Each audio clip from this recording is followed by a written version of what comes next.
sweet?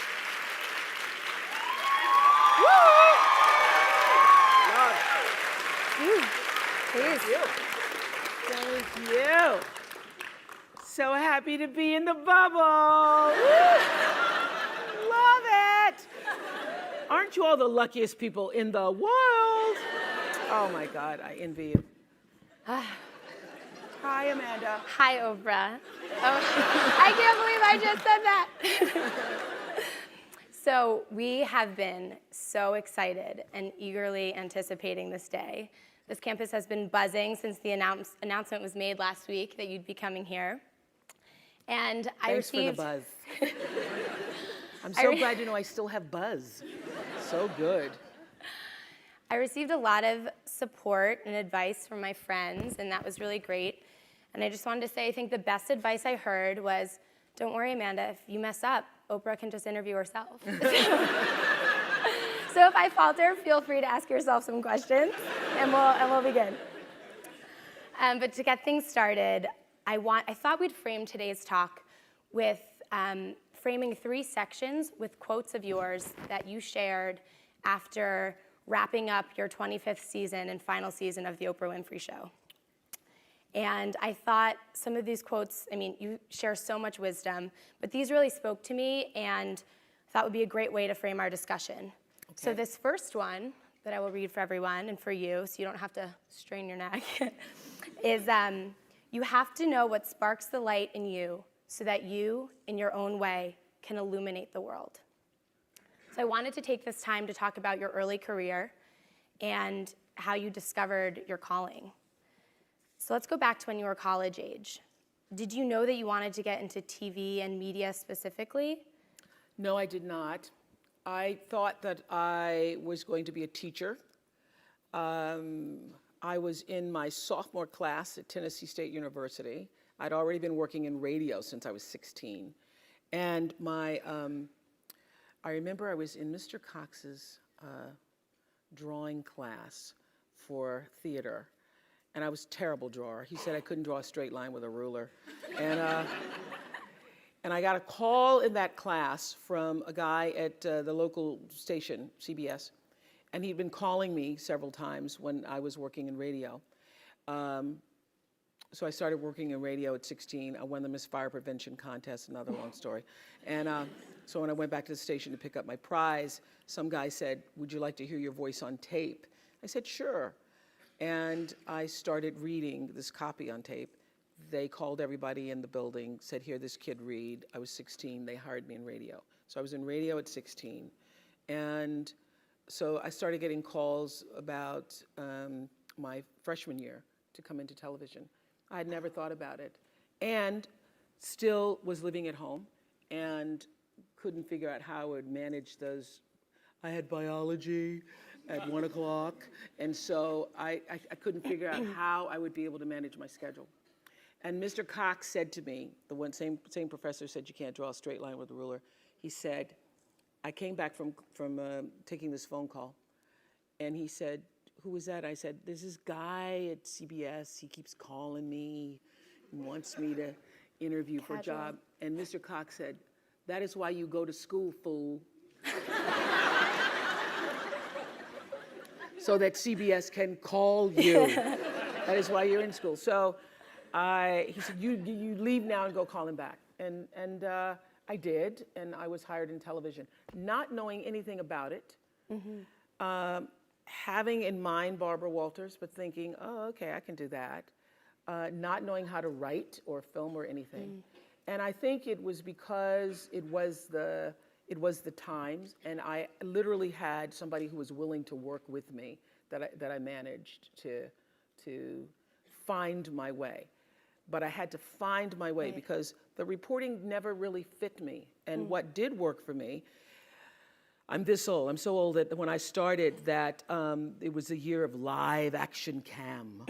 And so it was like video cameras live. And so the news stations would do a live shot. They would throw to somebody live, even if nothing was going on, just so they could say, live action cam.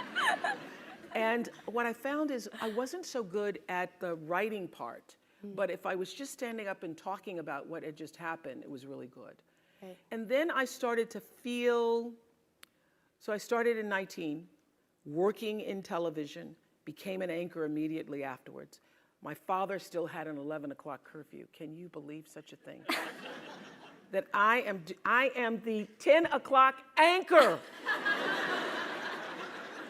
In Nashville, Tennessee, I am the woman on the newscast, reading the news, and my father would say, be home by 11. And I'd say, Dad, the news is on at 10. He goes, and it's off at 10:30, so be home by 11. So I had a very strict father. So anyway, I could feel inside myself that reporting was not the right thing for me, even though I was happy to have the job. Right. I got an offer to go to Atlanta. I was making $10,000 a year in 1971, but still in college, so I was thinking I was doing pretty good. Yeah. I got an offer to go to Atlanta for $40,000, which I thought, it's over. I'm gonna make $40,000. And my boss at the time said to me, you do not know what you don't know. And you need to stay here until you can learn to write better, until you can perfect your craft as a journalist. And so he said, and we can't give you 40, but we can give you 12. So I stayed, and you know the reason why I stayed is because I could feel inside myself that even though the 40 was alluring at the time, that he was absolutely right. So to make a long story short, because I'd be here all day just talking about how it all came about, I started listening to what felt like the truth for me. A couple of years later, I moved to Baltimore. I could feel that as a reporter, and by this time, 22, I'm making 22,000. I met my best friend Gail there who said, oh my God, can you imagine if you're 30 and you're making 30,000? And then you're 40 and then it's 40,000? We actually had that conversation in the bathroom. So I started to feel that reporting wasn't for me. But I had my father, I had my friends, everybody was saying, oh my God, you're an anchor woman, you're on TV, I mean, you can't give up that job. Right. And by the time I was making 25, my father goes, well, you just hit the jackpot, you're not gonna make no more money than that, that's just it. So I was torn between what the world was saying to me and what I felt to be the truth for myself. It felt like an unnatural act for me reporting, although I knew that to a lot of people it was glamorous. And I started to just, inside myself, think, what do I really want to do, what I really want to do? And I will say this, knowing what you don't want to do is the best possible place to be if you don't know what to do. Because knowing what you don't want to do leads you to figure out what is it you really do want to do. So you discovered talk then, right? Around that time? I didn't discover talk, I got demoted. They wanted to fire me, but I was under contract. And they didn't want to give up the 25,000. So they were trying to keep me on to the end of the year. So they put me on this talk, this is the way life works. They put me on a talk show to try to avoid having to pay me the contract out. And the moment I sat on the talk show, interviewing the Carvel ice cream man and his multiple flavors, I knew that I had found home for myself. Because when I was a news reporter, it was so unnatural for me, to cover somebody's tragedies and difficulties, and then to not to feel anything for it. And I would go back after a fire, and I would take them blankets, and then I would get a note from my boss saying, "What the hell are you doing? Right. You're just supposed to report." Can't be that empathetic. You cannot be that empathetic, and it felt unnatural for me. So if I were to put it in business terms, or to leave you with the message. The truth is, I have from the very beginning listened to my instinct. All of my best decisions in life have come because I was attuned to what really felt like the next right move for me. And so it didn't feel right. I knew that I wouldn't be there forever. I never even learned the streets in Baltimore because I thought, I was there longer than I thought. I was there 8 years. I should have learned the streets. But I kept saying to myself, I'm not going to be here long. I'm not going to be here. I'm not going to be here, so I'm not going to learn the streets. So when I got the call to come to Chicago, after starting with a co-anchor and working in talk for several years, I knew that it was the right thing to do. And I knew that even if I didn't succeed, because at the time there was a guy named Phil Donahue, who was the king of talk, and was on in Chicago, and every single person except my best friend Gail said, "You're going to fail." Every single person when I left, my bosses by this time thought I was terrific and said, you're walking into a landmine, you're gonna fail, Chicago's a racist city, you're black, you're not gonna make it. Everything to keep me staying. They then offered me a car and an apartment and all this stuff. And I said, no, if I fail, then I will find out what is the next thing for me, what is the next true thing for me. It felt right to you, so you went for it. Because it felt like this is now the move I need to make. And I was not one of those people, all of my, the people who worked with me in news, they would have their tapes and they'd have their stories and they'd have, resumes ready. I didn't have any of that because I knew that the time would come where what I needed would show up for me. Okay. And when that showed up, I was ready. Because my definition of luck is preparation meeting the moment of opportunity. Right. And I was prepared to be able to step into that world of talk in a way that I knew I could do it. Great. So often in your career, I'm sure you are a minority, perhaps as the only woman, the only black person, the only person from a poor family. Did this affect you on your professional path? And how did you navigate situations in which you might have felt more alone? And now, how did that impact how you lead and how you might help people who may be feeling that same thing? Okay, man, that's a lot of questions. I'm sorry. All right, let's. I have to put my glasses on. I figured I had you here. I was gonna ask as much as I could.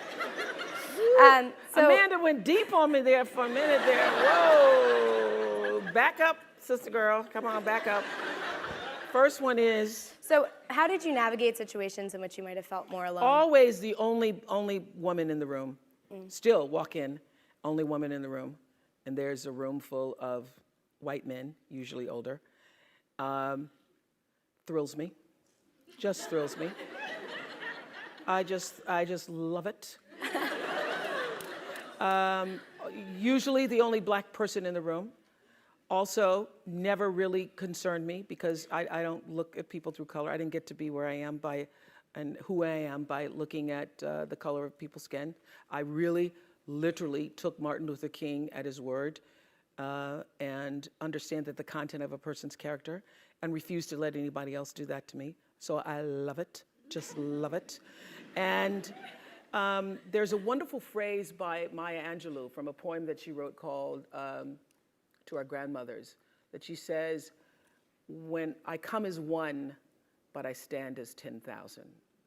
So when I walk into a room, and particularly before I have something really challenging to do, or I'm going to be in a circumstance where I feel I'm going to be, up against some difficulties, I will literally sit and I will call on that 10,000.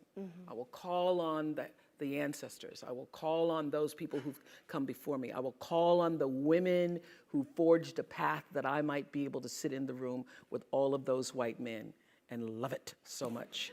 I call on that because I know that my being where I am, and first of all, being who I am and where I am, didn't come just out of myself, that I come from a heritage. And so I own that, and I step into that room, not just as myself, but I bring all of that energy with me.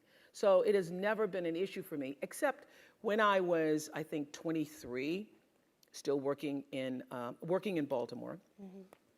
I'd gone to my boss and said that the guy who was working with me, my co-host on the People Are Talking show, was making more money than I.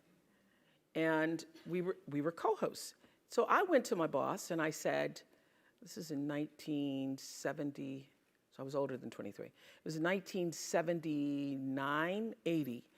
And I said, I just would like to, you know how intimidating that is to go to the boss in the first place. But I'm gonna go and I'm gonna stand up for myself.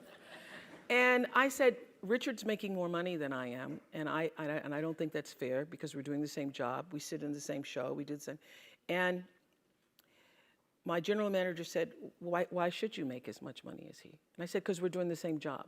And he said, but he has children. Do you have children? And I said, no. He said, well, he has to pay for college educations. He owns his own home. Do you own your home? I said, no. He said, he has a mortgage to pay. He has insurance. Do you have that? No. So tell me, why do you need the same amount of money? And I said, thank you for your time. And I left. I left. I didn't complain about it. I didn't file a suit about it. I knew that in that moment, it was time for me to go. And that I started the process for myself of preparing myself for, you will not be here long. You are not going to be able to get what you need. I had a boss at the time who was African American and had just been, for the first time, made an assistant news director and was drunk with power, and felt it I think he woke up in the morning thinking of things he could do to harass me. I decided not to file a suit against it because I knew at the time I would lose, Right. that no good would come of it, that I would be blackballed in television, that it would turn into a major thing, and I knew I didn't have long to stay there. I had a vision for what the future was, even though I couldn't place exactly where my future would be. I knew who held the future, because I am really guided by a force that's bigger than myself. I know that my being here on the planet is not just of my own making. So you use that as momentum to just leave, cut your losses, and No, go. I filed it away. I go, there will come a time It's gonna come back. Yeah, you were right. I think you were where right. I will be sitting in the same room, and it happened, like in the late 90s, I had the Oprah show, and I ran into that guy. Lord Jesus, thank you. Oh my God. Oh, one of the sweetest moments I've ever had. Oh, go ahead. Okay. Here we go. So right now, as we sit here, we're about 5 miles from Facebook and Sheryl Sandberg. And last year, she published the book Lean In, and it has gotten incredible traction. It had some, criticism as well. And I was wondering, if you were to write a book on women and careers, what would your title be? Mine would be, actually, mine wouldn't be lean in. It would be step up and into yourself. Because this is the truth. There is no real doing in the world without being first. For me, being, your presence, your connection to yourself and that which is greater than yourself is far more important than what you do, but also is the thing that fuels what you do. Right. And I know that one of the things that is so important for what happens here at the graduate school is that you have leaders who are self-actualized and understand what your contribution to change the world can be. You can only do that if you know yourself. You can only do that you cannot do it unless you take the time to actually know who you are and why you are here. Now, I happen to know for sure that every human being comes called, and that the calling goes beyond the definition of what your job is. That there is an innate, supreme moment of destiny for everybody. And that's why when I was in Baltimore, I could feel this isn't it. This isn't it. And then in Chicago, after 25 years of success on the show, I started to feel this isn't it. There's something more that's calling me to what is the supreme moment. And everybody has that. And you cannot fulfill it unless you have a level of self-awareness, to be connected to what is the inner voice or the instinct. I call it your emotional GPS system that allows you to make the best decisions for yourself. And every decision that has profited me has come from me listening to that inner voice first. And every time I've gotten into a situation where I was in trouble, it's because I didn't listen to it. I overrode that voice, that instinct with my own head, my own thinking. I tried to rationalize it. I tried to tell myself, but okay, you're gonna make a lot of money. Oh no. And so I sit here, profitable, successful by all the definitions of the world. But what really, really, really resonates deeply with me is that I live a fantastic life. My inner life is really intact. I live from the inside out. And so everything that I have because I let it be fueled by who I am and what I realize my contributions to the planet could be. And what my real contribution is, it looks like I was a talk show host. It looks like, I'm in the movies. It looks like, I have a network. But my real contribution, the reason why I'm here, is to help connect people to themselves and the higher ideas of consciousness. I'm here to help raise consciousness. So my television platform was to help raise consciousness. In the beginning, I didn't realize that. I thought, oh my God, I got a show! And it wasn't until I was interviewing the Ku Klux Klan one day. And can you imagine, all the great lessons come from things that are sometimes challenging. I was interviewing the Ku Klux Klan, and I thought, as an African American, I'm going to get them. I'm going to show for every Jewish person, for every person who's been discriminated against. And during the commercial break, I saw the Klan exchanging signals and looks at each other. And then something inside, that instinct, I thought, I am doing nobody any good. They are loving this. They are using me. I think I'm doing an interview. Right. They are using me. I did not know it at the time. I brought them on, actually, those same guys back for my last year. And they told me that they used that show for their recruitment. I could feel that happening. And I made a decision after that show. I'll never do anything like that again. I'll never let my platform be used, and I will not be used. And at the time, in the 90s, early 90s, everybody was doing confrontational television. And I thought I was above the fray, because I'm not like Jerry Springer. I don't do that. So in my egoic delusion, I thought, because I am not that bad, I'm really not bad. But I was doing confrontational television. I thought I was exposing men with affairs. We happened to have a guy on who was talking about how he'd had an affair with his wife, and he was crazy enough to come on with his wife and his girlfriend. People ask me, why do people do that? It's because nobody ever asked him. So you say, would you come on with your wife and your girlfriend? He goes, sure. He was thinking. He was thinking. So he comes on with the wife and the girlfriend. This is a life-changing moment for me, the Klan and this moment. Mm-hmm. The wife is there, he's in the center, and the girlfriend. And he tells his wife, he announces, we were live television at the time, and he announced that to the world and to his wife, that his girlfriend was pregnant. And I did, you see her face, your mouth's open right there. I did exactly that. I went, oh my God. And you could hear the gasp in the audience and the thing. And I literally, really, it still makes my eyes water to think about it. I looked at her face and I felt her humiliation. I felt her shame. I felt it. And I said, never again. I will get out of television if I have to do this. And I went and I had a meeting with the producers, because I just had the Klan before, now I got the adulterers here. And some uplifting show, I must say. And I said to the producers, we are going to change. We're going to turn this around. Mm-hmm. And I'm no longer going to be used by television. I am going to use television. What a concept. I'm going to use television as a force for I didn't say at the time for good. I said, let's think about what we want to say to the world and how we want to use this as a platform to speak to the world. How do we want to see the world change? How do we want to impact the world? And then let all of our shows really be focused and centered around that.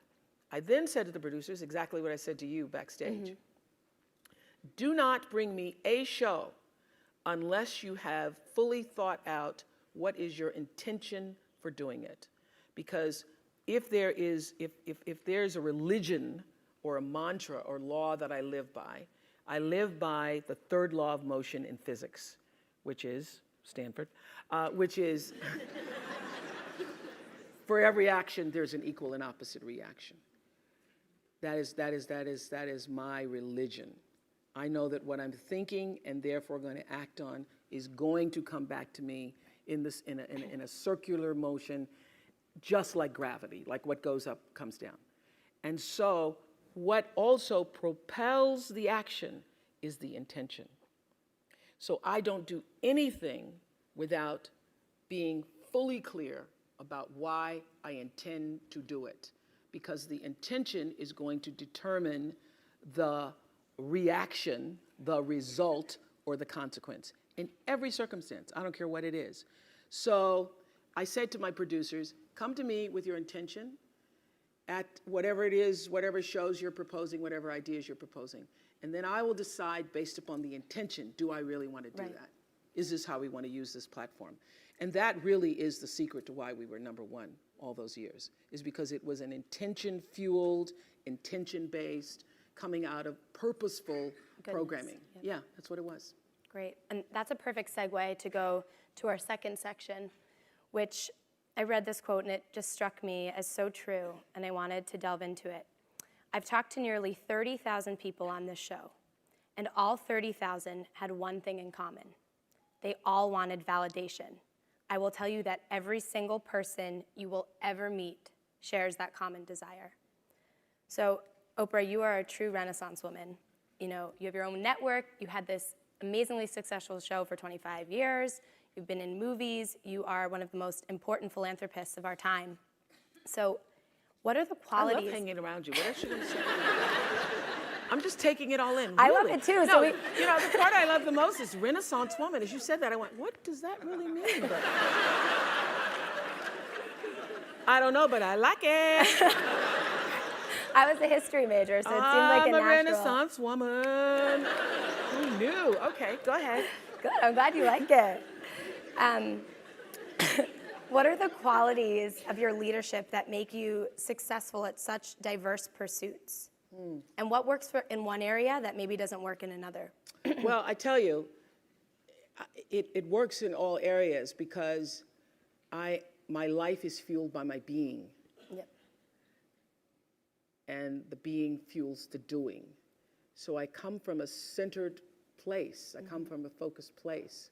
I come from compassion. It's just my nature. I come from a willingness to understand and to be understood. Right. And I come from wanting to connect.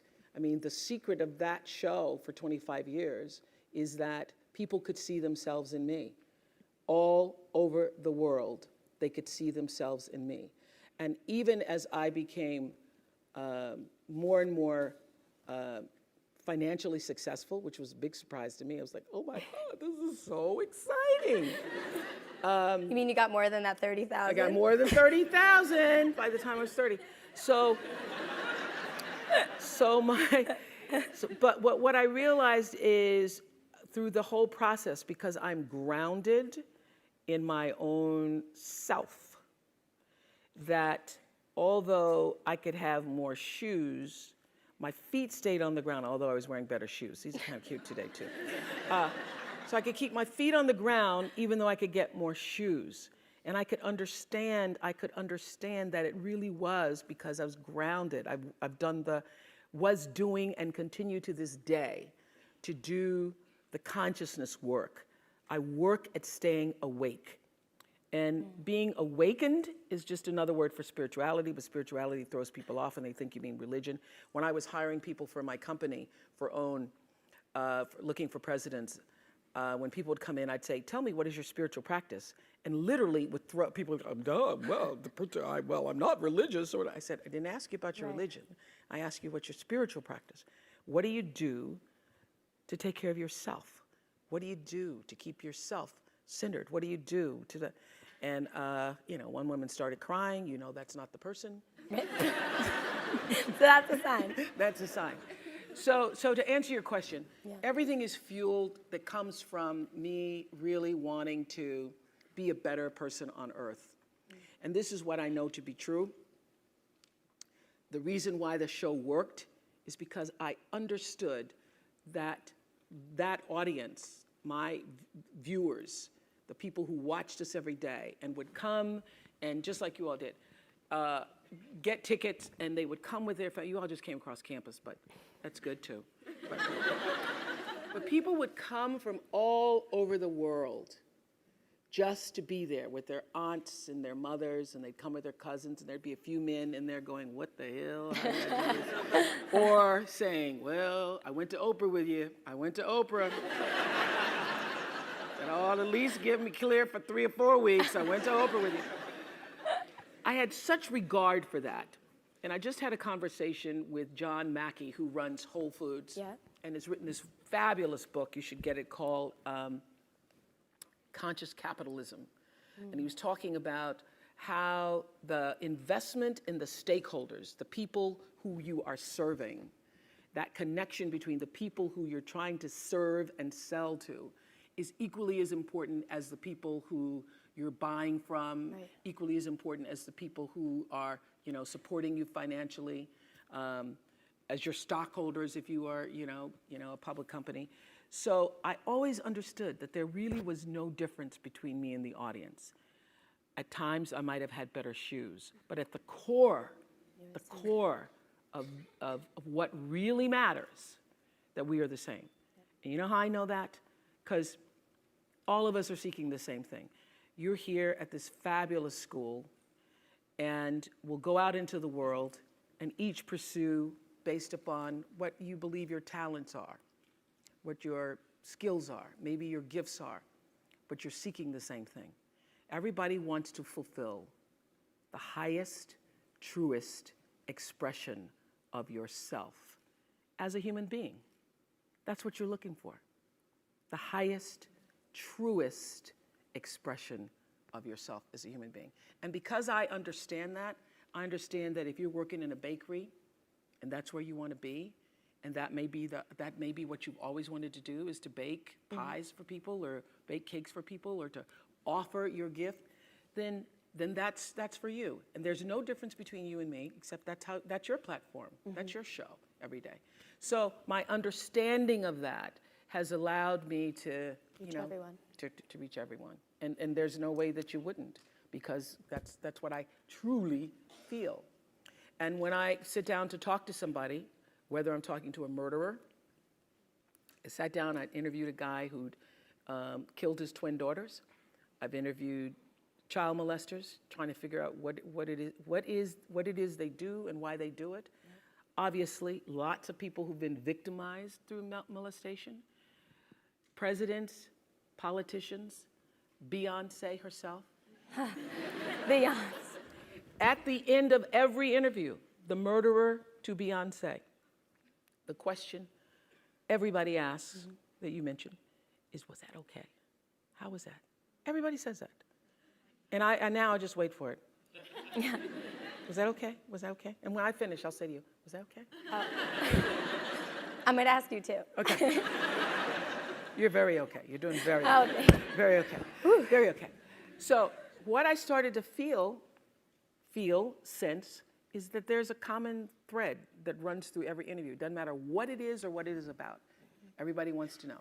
And this is the truth. All of your arguments are really about the same thing. It's about, did you hear me? Did you see me? And did what I say mean anything to you? That's what everything's about. So the reason why I left my boss's office when I was asking for a raise, I knew he didn't hear nor see me, neither. And that I was not going to get the validation that I needed. Now, I couldn't articulate that at the time. I just knew, let me get out of here. But now I know, I could feel inside myself, I'm not going to get the validation that I'm looking for. I also know that's what every human being is looking for. They're looking to know, are you fully here with me? Are you fully here or are you distracted? That's what your children want to know. That's what the people you work for want to know. That's what you want to know. Is did you hear me? And every argument isn't about whatever it is you think you're arguing about. It's really about, but can you hear me? And many people have even said it. Have you not said it? You're not hearing me. Yeah. You're not hearing me. So having that understanding, and I would have to say that the show, one of the reasons why I live such a fantastic life is because I pay attention. I pay attention to my life. And your life is your greatest teacher. Every single thing that's happening to you, every day, your joys, your sadnesses, your challenges, your worries, everything is happening to bring you closer to in here. Everything is trying to take you home to yourself. And when you're at home with yourself, when you're solidly there, connected to whatever you call creation, even if you don't call it anything, connected to an energy force that has unlimited power for you, when you can connect to that, you are your best. One of my greatest lessons came from a guy who wrote a book called Seed of the Soul. I was doing them on the show, and I started talking this consciousness, spiritual talk, 2 months after I started the show. And my producers would all be like, oh God, there she goes again.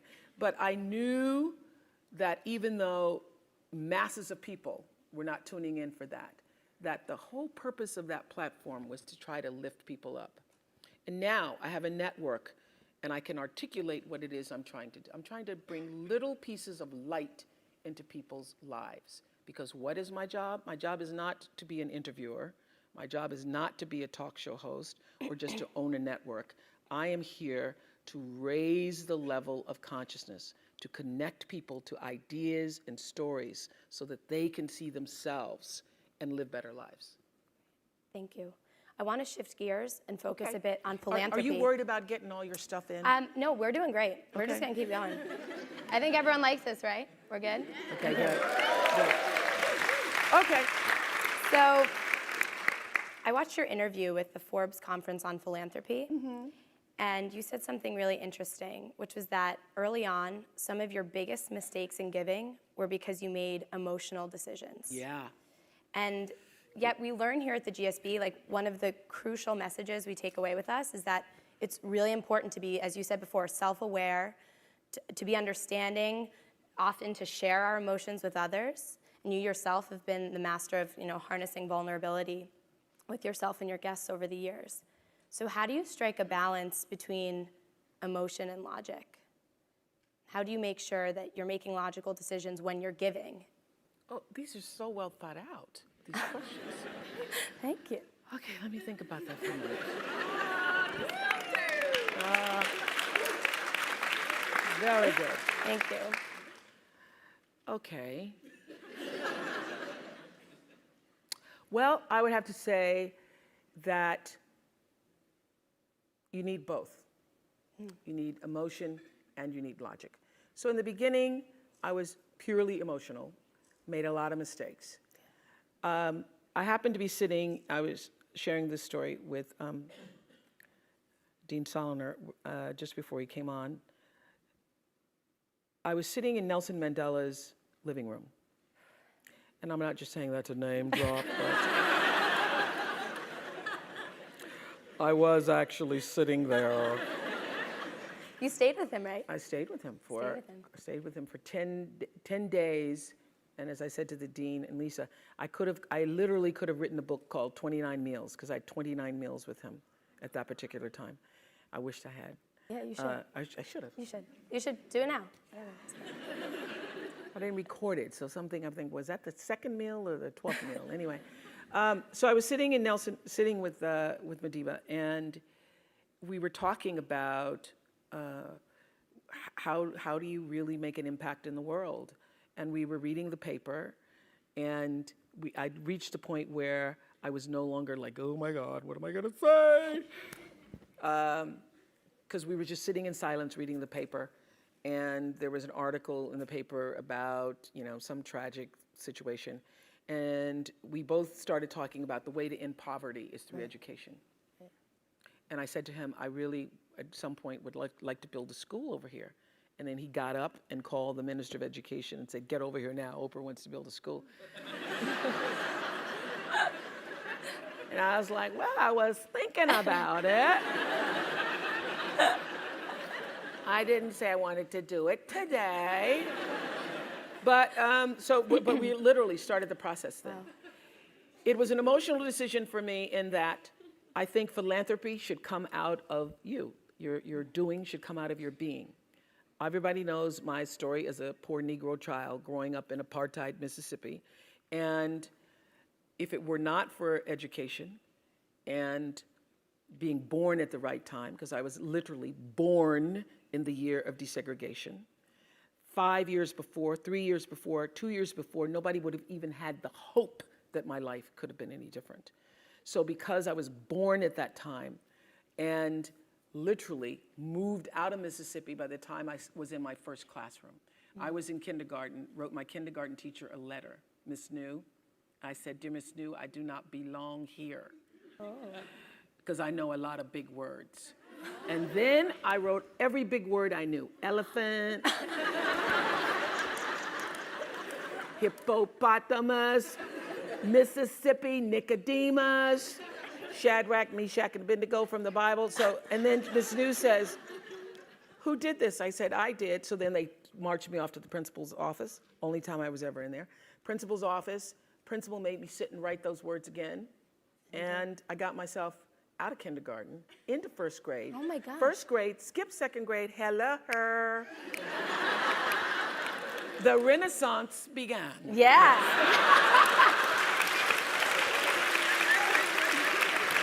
Yeah. Yeah. Yeah. You've always had this conviction. It seems like you've always known who you are, No, even if you were well, finding I knew I didn't it. belong there You with knew those that. kids. In kindergarten, you're sitting there. That's what I'm talking about. Listen to your instincts. You look around and you say, these kids,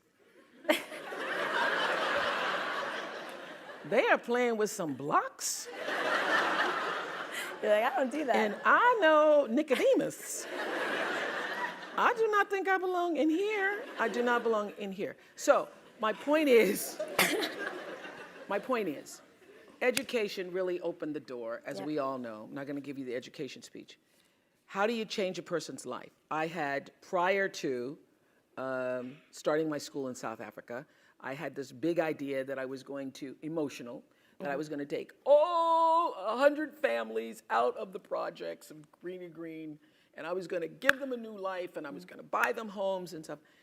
And that did not work. Yeah. It failed miserably. I had a Big Sister program that I started, failed miserably. So I realized that for me, first of all, I realized you don't change, as you all are recognizing through the SEED program, you first have to change the way a person thinks and sees themselves. So you've got to create a sense of aspiration, a sense of hopefulness, so a person can begin to even have a vision for a better life. And if you can't connect to that, then you lose. You lose and they lose. And it's just money after money after money.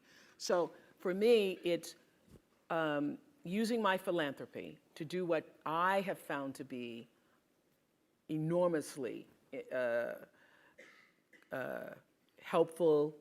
You know, the light in my life was education. Mm-hmm. So for me, in the beginning, when I started to make money, especially when it's published, everybody and their brother calls you. Over, yeah. And then you've got to make a decision. Am I going to do what everybody else wants me to do? Or am I going to be led by who I really am? And I learned, as will happen to anybody who's successful in your family, people start treating you like the First National Bank. And you've got to decide. You've got to draw the boundaries for yourself and decide how are you going to use your money, your talent, your time in such a way that it's going to serve you first, because if it doesn't allow you to be filled up, then you get depleted and you no longer want to, you can't keep doing it. Right. So my decisions are now emotional and logical, meaning I choose education, but I do it in such a way that's actually going to benefit the person that I'm serving. Then it's not just, oh, I want to help people, you know? Right. Yeah. Thank you. So to move on to our last part, you said at the end of your 25 years, gratitude is the single greatest treasure I will take with me from this experience. So now you've started your own network, and you continue to be very involved in your philanthropy and your school.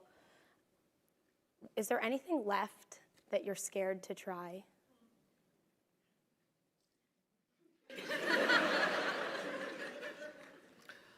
Whoa, Amanda. You must have been up all night long. I prepared a little bit, just a little. Oh my goodness, anything left that I'm scared to try?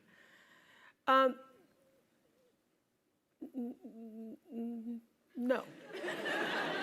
No, and I'm just trying to think of well, is there something that I hadn't thought of? Well, because there's not much you haven't done. So. Well, but I stay in my lane. Yeah. I know what my lane is. I know what my lane is. I know that my real calling is what I said earlier. Yeah. It's not, I know what it looks like to the rest of the world. Oh, there's a talk show, but I really know what I'm here to do, which is the number one thing I would say to you. First, let me answer your question. So no, there's nothing I'm not scared to try. I haven't even, I have hit my stride, but I haven't done what I ultimately came to do. There still is a supreme moment of destiny that awaits me. And I also knew that during the Oprah show. I've kept a journal since I was 15 years old. Oh, it's so pitiful when you go back and see how pathetic you were as a person sometimes. But I always knew, even during that show, that we live in a fame culture. We live in a fame-centered world, you know? Had this literally been during the Renaissance, people would have valued different things. If we'd been during the Transcendentalist period, people valued different things. But in our culture, we value fame. So I always understood that that was the basis for me being known in the world, because people wouldn't be able to hear you unless you came with some swag or swagger, you know? And I also understood that that was just the foundation to be heard, but that there was a lot more to be said. So for me, owning a network or being a part of a network is about continuing to use that platform to raise the consciousness. I do a show on Sundays, which you can stream live, called Super Soul Sunday, where I literally talk to thought leaders from around the world and ask the questions.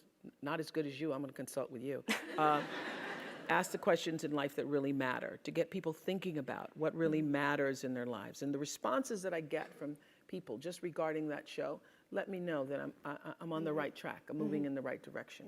And so I'm not afraid, because I know that all of us have limited time here. But the real question is, who are you and what do you want to do with it? And how are you going to use who you are? My favorite line from Seed of the Soul is, when the personality comes to serve the energy of your soul, that is authentic empowerment. So as graduates of this great school, to take what you've learned here, to take what is a part of your nature and what you've developed as skills and what really feeds your passion, to take that and to align that with the deeper potential and possibility of your soul's coming. When you align your personality with what your soul came to, and everybody has it, align your personality with your purpose, and nobody can touch you. And you wake up every day and you are fired up. You're just like, oh my God, another day. It's so great. Because everybody has a purpose. So your whole thing is to figure out what that is. Your real job is to figure out why you're really here, and then get about the business of doing that. Okay. That's it. So we all know now what we have to do, right? When we leave? Yeah. So Oprah, thank you so much. Are we gonna take some questions? Yeah, so that's what I wanted to say. I'd love to open it up. Everybody has a class at 1:15, right? Okay, I'll get you out of here. They told me hard out, 1 o'clock. But so I think do we have a first question from Twitter coming forward? Thank you all for tweeting throughout the session. The first question asked today was Matt Cecido, who asked, will you marry me? looks like he's up there. He's there. Matt, where's the ring? Matt, do we need marriage?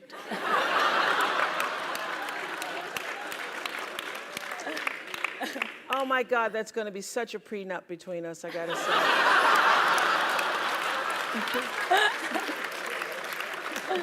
What else you got, Andre? Thank you. And then we had Javier Hernandez, who asked, Oprah, who has been your favorite interviewee and why?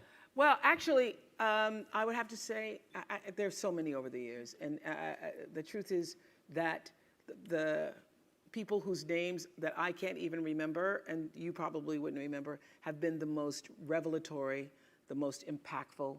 I mean, watching people step out of tragedies and define triumph for themselves, those people really have been the ones that really shaped me and made me a better human being. I did an interview once with a woman, and actually with Dr. Phil, where she had come to the show and was planning to kill herself afterwards, she said, because her daughter had been murdered 8 years before, and she couldn't get past it. And she just wanted to come on the Oprah show and talk about it. And Phil said to her, why do you spend all your time lamenting, all these years lamenting the death, instead of celebrating the life? You've let the one day define your daughter's entire life. And she looked up at him and she said, you know, I never thought about it that way before, with tears. I could feel the shift in her.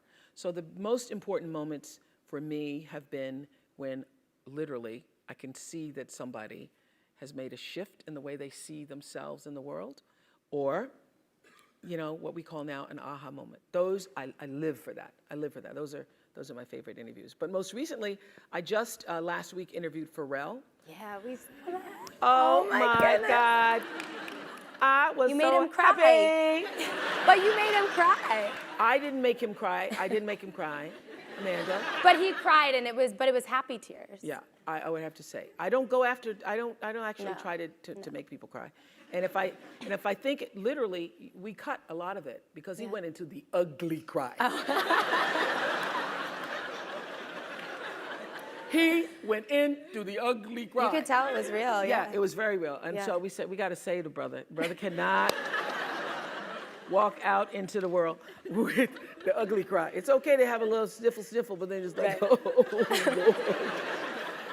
But I could also feel him. I mean, I understand. You know why? Because I just loved him.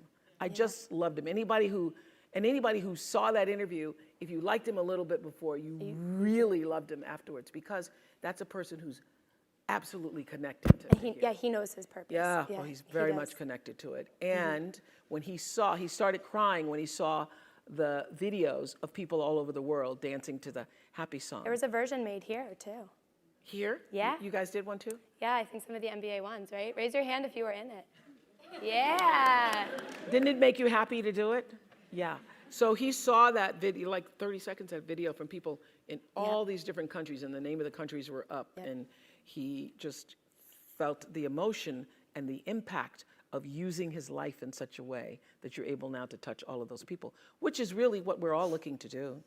And all of us have the ability to do it at whatever level you are, at whatever level. And I always say to people, oh, I have a big stage. Some people have a smaller stage. Some people have, what's your stage? We're going to take one from the audience now? Yeah. Let's do it. All right. Here we go. Got the mic. Introduce yourself. Hi, I'm Kirsten. I'm a second-year MBA student here at the GSB.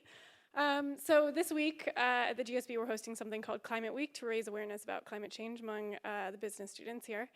And so you've interviewed people like Leo, Al Gore, President Obama on this really important issue. And so I want to get a sense from you of how do you navigate raising the level of consciousness around issues like climate change that are important but also very complex and politicized.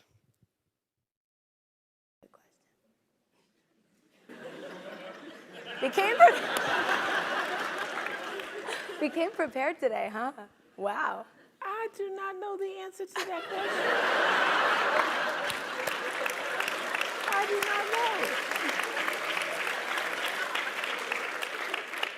If I knew that, I would have like made it a club, and we would have. I would have had everybody come join my environmental club. No, I don't know. That is such a complex, beautiful question. And the fact that you were even asking it or engaged in the process of trying to figure out the answer thrills me, because that's what would happen here at Stanford. So, but I really do not have an answer to that question. Wow. Thank you. Thank you. Do we have time for one more? You have to, because you can't end on a question I couldn't answer. No. Here we go. I came here to get stumped, yeah. Hi, Oprah. My name is Melissa, and I wanted to know, how do you think about balancing selflessness with selfishness? Selflessness. With selfishness. Why are you asking me that question? It's kind of the tension between putting yourself first and also taking care of others. Okay. Well, I would say this. There is no, everybody's heard the whole oxygen mask thing. The truth is, you don't have anything to give that you don't have. So you have to keep your own self full. That's your job. You know, one of my daughters is here today from Oprah Winfrey Leadership Academy. Stand up, Shade, so everybody can see you.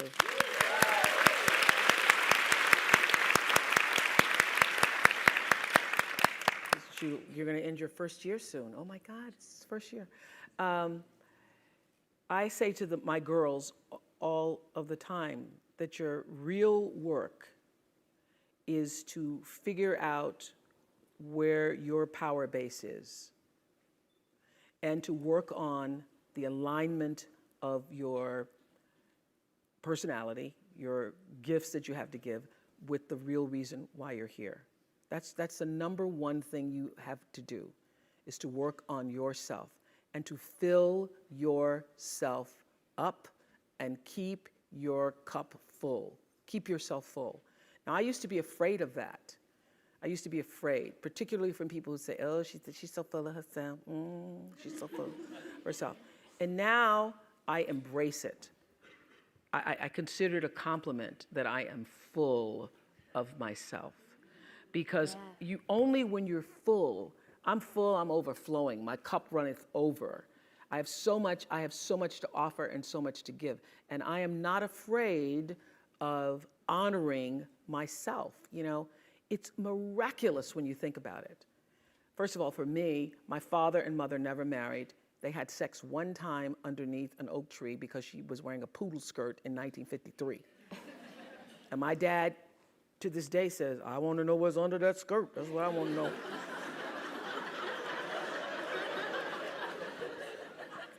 He wanted to know what was under the skirt. They didn't really have a relationship. She wanted one, but you know, he went under the skirt and then that was it.